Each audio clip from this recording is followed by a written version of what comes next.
So, Simon, thank you for coming along to this session. Tell me, what's the topic that you plan to talk about? Um, so it's really just trying to get a bit of clarity about next steps in terms of my strategy to start making a living from coaching. And I feel like I've done a decent amount so far, but it's just getting a bit of clarity as to what's going to be the best path forwards. Probably in the next few months, year, that kind of thing. Okay. And this is something that you've already been thinking about a bit? Yep, for quite a long time. So just over a year ago, I had a coaching session with someone because I was thinking about making a bit of a change, a bit of a midlife sort of an organized midlife crisis maybe. And so I left my job at the end of last academic year. I'm a teacher, and came onto the course, the coaching course, with a new part-time sort of 3 days a week job. And the plan, is that so this year I'm learning how to be a coach, training, and I have 3 days a week. And the plan is that to sort of try and make coaching as much as possible what I do. It really came from, literally midlife, being 47, looking back and going, right, I've been teaching for 20 years in the classroom. I don't really want to be on SLT. I don't think it's really the sort of role that appeals to me. But I've got 20 years probably till I retire. What do I see myself doing? And coaching has sort of come into my life at various different points along the way. And it's also, obviously quite closely related to teaching. And I think the more I've been learning about coaching, the more I think that really good coaching is quite similar to really good teaching. And so I want to try and make coaching as far as possible what I do and what I earn money from. Potentially now for the next 20 years. I think I can visualize myself doing that, whereas I couldn't see myself being in a classroom for another 20 years. Whereas I can see myself being a coach until I'm sort of 65 or whatever. But it's quite out of my comfort zone in that, and this is probably a key theme. I've done a few other things. I've sort of traveled. I've worked in a bookshop, but I've mostly been in schools most of my life and career.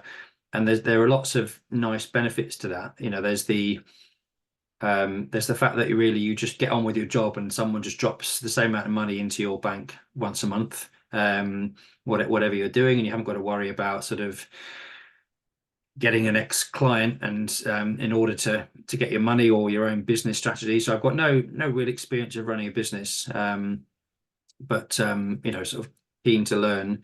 And also, I guess the another theme is I guess the different working dynamic.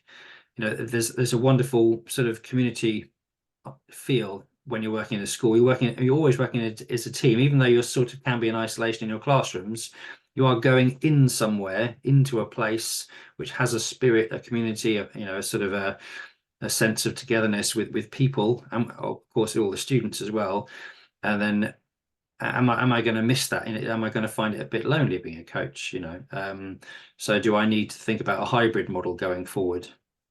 Okay. Well, thank you for all of that. I mean, and there's plenty of things there, isn't there? So there's going backwards. There's the community aspect of, or lack of community aspect. Then there's this idea that you haven't run a business before, and then there's this sense that you want to have something mapped out to take you, I suppose, financially through for the rest of your career.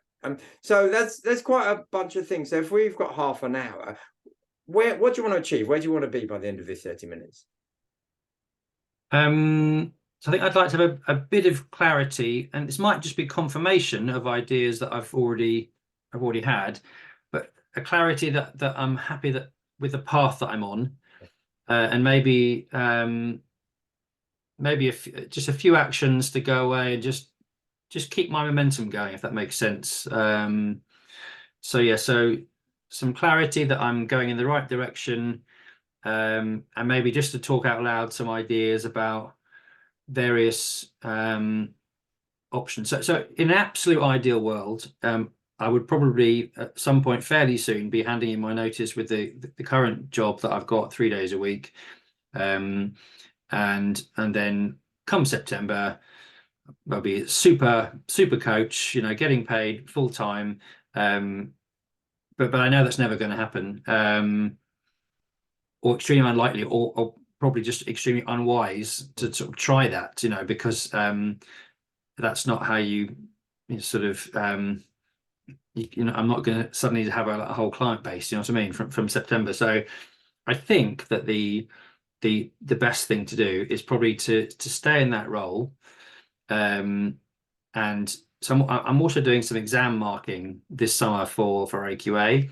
And I think if I could, from September, stay in my 3 days a week role, which is manageable, it's not giving me really any extra work, particularly outside of school, and try to start getting some business as a coach, but also potentially as a tutor, which I think will be easier to get work for than a coach. Then I think that might be the way forward, and possibly even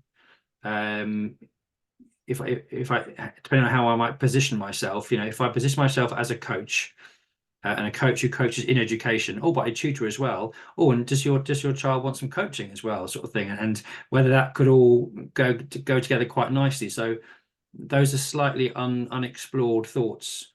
So I guess to come back to your original question, I guess the outcome is for a few next steps, a bit of clarity about, I guess, particularly what it's going to look like in September of next year.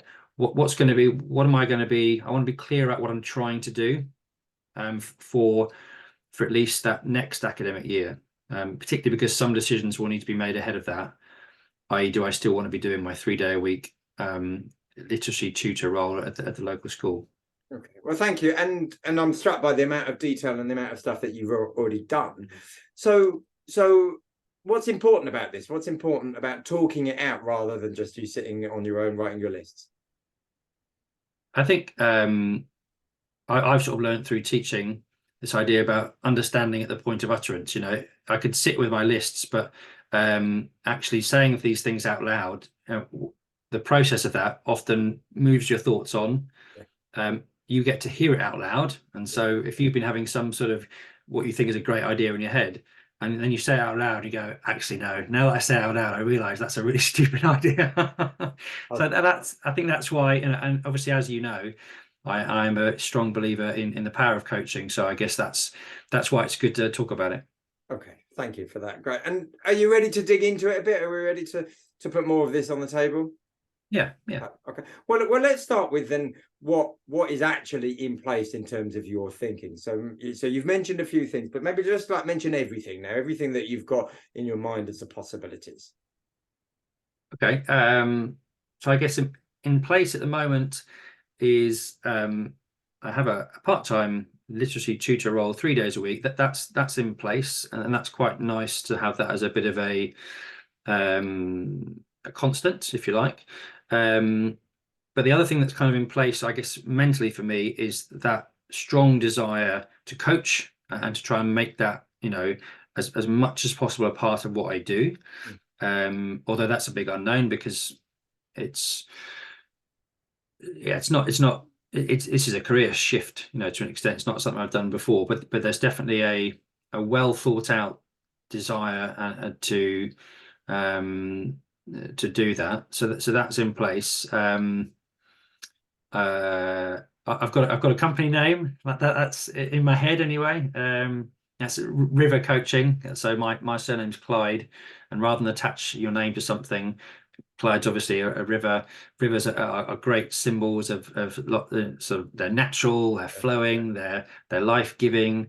So and I've got a tagline which is River Coaching, Find Your Flow, which I like. That's in my head, and I say it out loud now, and it still sounds okay, so that's good. I've said it out loud to a few people, and that sounds good. I'm reading a book about how to start up your own coaching business, and so the things that I've got in place in my head are. So at the moment, I guess plan A for September would look like this. It would be probably still be doing my 3-day-a-week job, starting to charge for coaching. So I'm doing a lot of coaching this year, getting some really good feedback from the people I'm coaching. But it would be starting to have a go at, right, okay, I want you to pay me now. And I think probably at the same time, even though in a way it sounds sort of, there could be reasons for not doing this because you're maybe diluting your efforts. But I think at the same time, try to get some work tutoring as well, because I just think it could be a nice little bridge. I think it'll be far easier to find clients for tutoring. I'm qualified to do it. It would give me a taste for that sort of just dynamic of a one-to-one session where I'm doing a bit of planning, delivering a bit of follow-up. And I think it just could go nicely hand in hand, and it could all be happening within the same business that I'm starting to sort of try and create. Okay. So tutoring, set up the business, doing a bit of understanding the business needs. You've got all of that in place. What other thoughts and ideas have you got at this stage?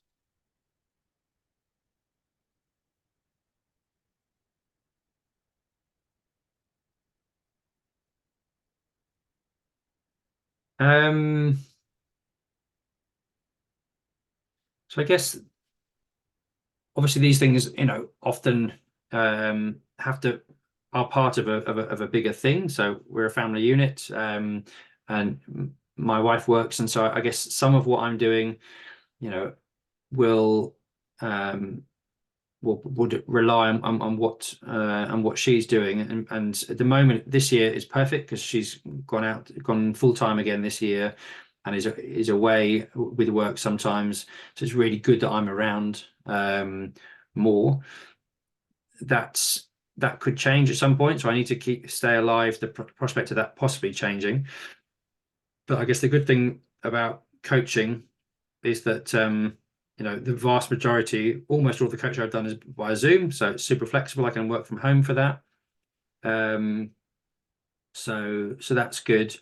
And another positive about that possible arrangement from September is, again, so number one son has just started secondary school this year. Number two son starts secondary school next year, and again, it's being around during that sort of school transition, which is a real benefit. I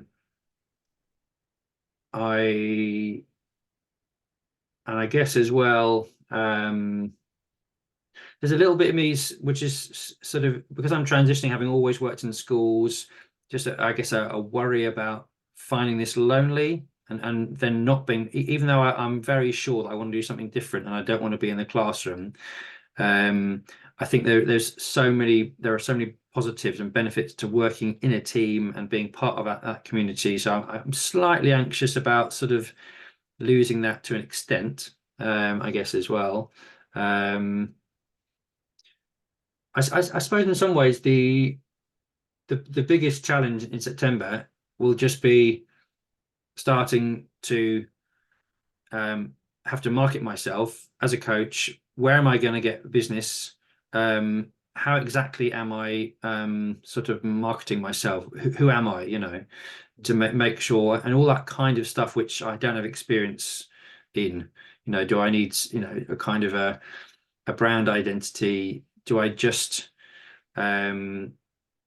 use word of mouth? Having coached a lot of people in the area this year, kind of, I don't want to be sitting at home twiddling my thumbs going, why is no one ringing me? And why does no one want me to be their coach? So I guess that's probably going to be the biggest challenge for me, or the biggest kind of leap is like, oh, wow, now how do I work out what I charge?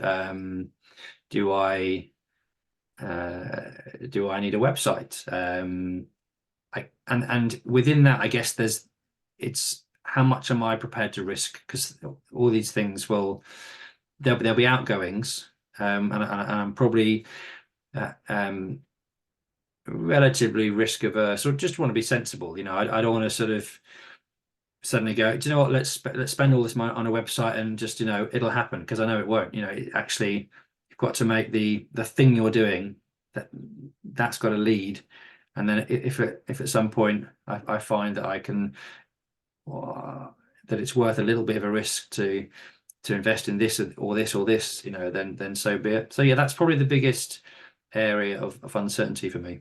Okay, thank you, thank you. And there's quite a lot of things emerging, isn't there? Amongst other things, there's this, as you've said, the risk, the uncertainty, the lack of knowledge about you in running a business in the commercial bit. But then there's also something else there about the worrying, the personal thing about what it's like working on your own, sitting in your room rather than being in a school community. So for our short session today, which one do you want to focus on more? Which would be more useful, the marketing bit or the lonely bit? I think probably the marketing bit. Okay. So you've mentioned that you're reading a book about it, the growing coaching business, and you've identified the gap, and also you've talked about being risk averse. Let's talk a bit about what you're good at, what you think, maybe let's call them transferable skills that you'll be able to bring into your business growth activities. So in terms of business growth, I would say I'm good with people. I would say I pick up names quickly. I'm not afraid to start conversation with people, and I think I've got a good balanced, friendly kind of manner, and so I think that can open doors a lot. I don't think I'm particularly shy, or I think I'm happy to sort of like, right, meet this person, meet that person, meet that person, and remember names and sell myself a little bit, I guess. I think I'm probably I think those are probably skills that I've got. What other skills I've got?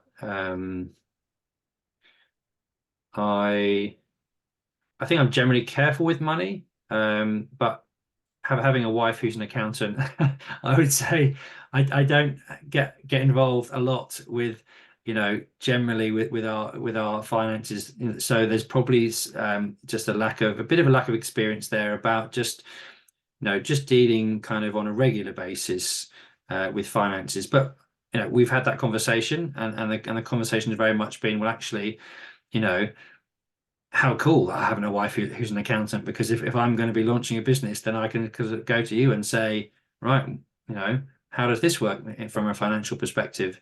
So, and there was definitely a period of time when I was really sure that I wanted to do all of that by myself, because I wanted to feel it was my thing. And I could see that was a concern for her, because I think she probably would have thought, well, I don't want you to, as much as she trusts me, I think there was a kind of like, gosh, what if he goes and just suddenly blasts £5,000 on a website he doesn't need or something? Do you know what I mean? And so I think there was a breakthrough conversation that we had, which ended up being me feeling, actually, I don't need to do this all by myself just to prove a point. What's the point?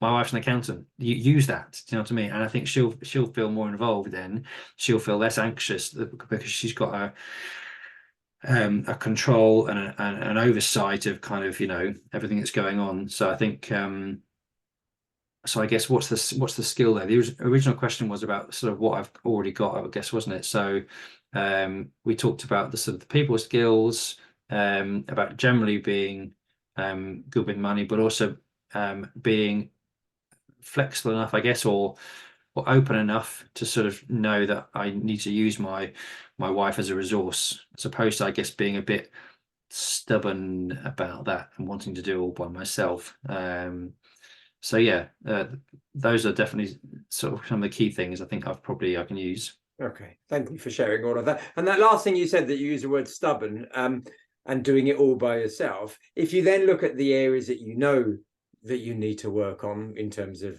business growth and marketing, how do you need to make sure that the stubborn do it all by myself isn't a barrier or an obstacle? I think it's probably a bit like when you're in a school and you're making decisions, and other things can cloud the issue. Mm. And sometimes you have to say, look, what's the best thing for the kids? Yeah. That should dictate the decision. And I think so in this case, rather than letting other things cloud a decision I'm trying to make about the coaching business, it probably needs to be, okay, but what's the best for the business? Yes. So, because I might want to do this, or I might be reluctant to do this, but actually, what's the best for the business? And just remembering that that even though I guess I'm the coach and it's going to be sort of my business, really it's the success or failure of the business impacts, very quickly and directly on the family. So, it's the same as if I had a job and I lost that job. That's going to kind of impact directly on the family. So I guess that's probably a strategy I would try and use. Okay. And how does it feel knowing that you've got the responsibility, if you like, of nurturing this business for the benefit of you, but also the family? I think it's an exciting challenge. I think maybe the one thing I sort of I think sometimes if I look through my wife's eyes, I think that she sort of sees naivety because in me, because that's because I've just been a teacher. I'm probably relatively idealistic. I guess I've been teaching for almost 20 years in state schools, and without necessarily being hugely outspoken. I think, sort of quietly, idealistic, maybe maybe a little bit romantic, and I think those in the cold sort of world of just making money in business, those are slightly dangerous characteristics, I guess. And now I'm trying to remember your question. What was your question again? So about how it feels having this responsibility to cherish this business. Yeah. So I think one thing that I talked to when I had a bit of coaching just over a year ago. So I'd say all my life up until the last year, I've been petrified of the idea of ever being self-employed, having a business, because my dad, it went horribly wrong for my dad. He was self-employed, and he went bankrupt, and our house got repossessed, and it was around time I was 17, 18. And parents got divorced, and so there was so much negativity for me bound up with the idea of being self-employed, that I made a promise to myself that I would never do it. And in fact, I think having had a couple of coaching sessions last year, I realized, and thinking about the impact if I was to have a go at it, but with lots of safety nets, the potential benefit and the impact of going, just because my dad failed at this or it didn't work for my dad, it doesn't mean that it won't work for me. And going into that fully aware of that, thinking, but wow, what if I could make this work? This would be amazing, and just the potential there, or the potential benefit, and the idea almost of like burying a ghost, I guess, if you like, was a very positive way of seeing it. But with all the sort of safety nets that I guess probably my dad didn't have in place, in that I'm a teacher, and being aware that if this sort of it doesn't go well, it just for whatever reason doesn't get off the ground, I can just go and get a job back in a school and be a teacher and be very happy with that. And so I think it was the feeling is one of excitement about something that I could do that maybe for a long time I thought I couldn't do. Because those are the challenges in life that are exciting, right? Where you think, yeah, I couldn't do that, and then you suddenly think, but maybe I could. That's an exciting challenge, right? But also, rather than being irresponsible and sort of reckless, knowing that I've really thought through the fact that actually it's actually fairly low risk, because there are lots of contingency plans here. Well, thank you for sharing all of that. And a couple of times when you started talking about the positives, your face blossomed. I mean, it was so obvious to see. So you talk quite a lot of facts, quite a lot of what you need to do, what you're thinking about doing, but also a fair amount of feelings about what's driving you and how this feels and the risk aspect as well. So let's bring this short session to a close. A couple of things. Firstly, what are you learning? What have you found out about you and about this process by talking it through? I think the strongest thing, more than anything, actually, is a confirmation of being on the right path, actually, if I'm honest. And I think that's really important to do, because you can have a dream or a project, and I think unless you sort of periodically, remind yourself and confirm for yourself the why you're doing something and the direction you're going in, you can get a little bit lost, can't you? Because maybe life takes over, and you just the vision that you have just dims, or it gets sort of superseded a little bit by other things. So I think probably above all, I think it's been really good just to talk through again the kind of the ideas and the sort of the plan, if you like, and just confirm for myself that it's still valid and it's still what I want. Yes, thank you. And you wanted clarity and confirmation. So, and you wanted clarity on some next steps. So let's talk about next steps. So what next steps are you going to take out of today?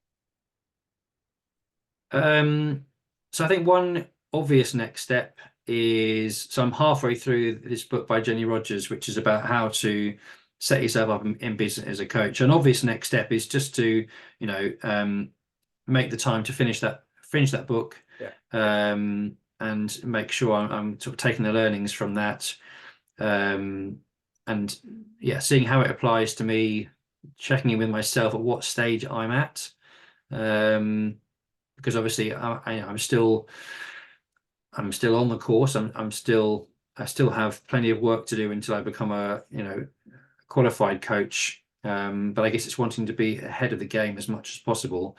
So the next step is to finish the book, to keep thinking about sort of September, what that's going to look like. And I think, again, lots of these things are in the book, but trying to work out where I position myself in terms of prices, so and it may be that I can get feedback off my coachees that I'm coaching at the moment, almost, what sort of price, do you think you would pay for the sort of coaching you've received from me? I guess it's probably more than anything, it's looking at the market. There's someone else who I've just made contact with in the local area, who's a sort of friend of a friend, who set herself up in coaching just a couple of years back in a different sector, but we agreed sort of have a coffee sometime. So again, talking to her will be a good next step, because she's a bit further down the line than I am, but she does have her own coaching business. So I think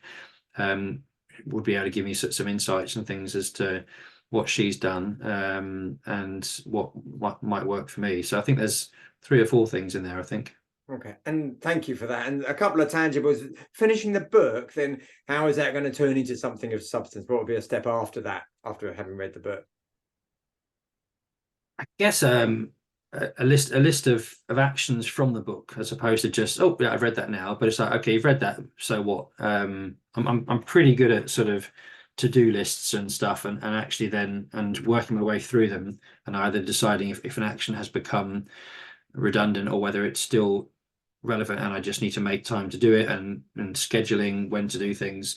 So I think, finishing the book, but equally making sure that from that it's giving me I've got a to-do list from the book of like, well, the book mentioned to do this and I haven't done it yet, so I better do it. Okay. and your sense of conscientiousness, do you get a sense that you will work through it? You'll work through your steps as they come up.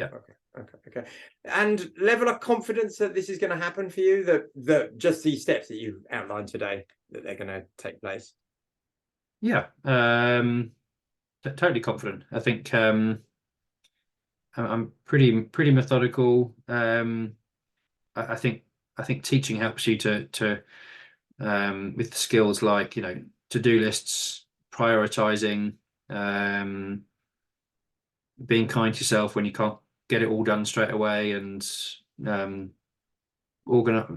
organized, scheduling stuff. So yeah. Good. Well, thank you, Simon. I appreciate this. It's a really thorny problem, and it's a challenge to go from being employed to taking on a coaching business. And so thank you for working hard and sharing. And I really appreciate the vulnerability about the stuff about your dad. That sounds obviously like very impactful for you. So as we get to the end of this, how are you feeling now?